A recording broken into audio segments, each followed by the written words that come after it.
What's up guys, it's Gary.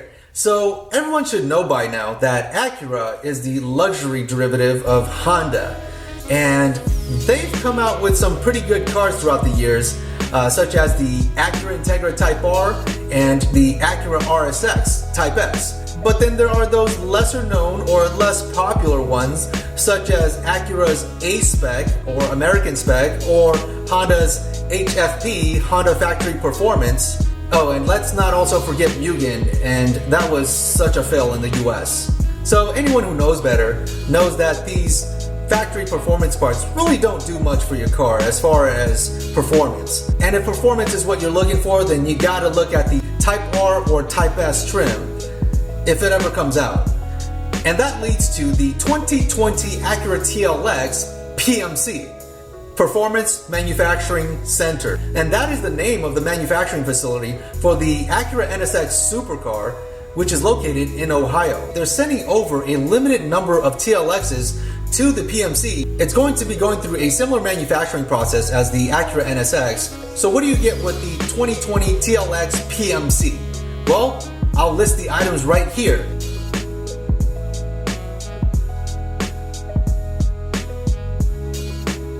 And here's the kicker, guys. The Acura TLX still uses the same motor from other TLX models, so there's no power increase or anything. That is quite disappointing, guys, because the Acura TLX PMC's performance is not going to be any much better than the Acura TLX that didn't go through the PMC process. The TLX has never been a performance car from my perspective. It is a concoction of the TL and the TSX, because those two pretty much competed with each other within the brand.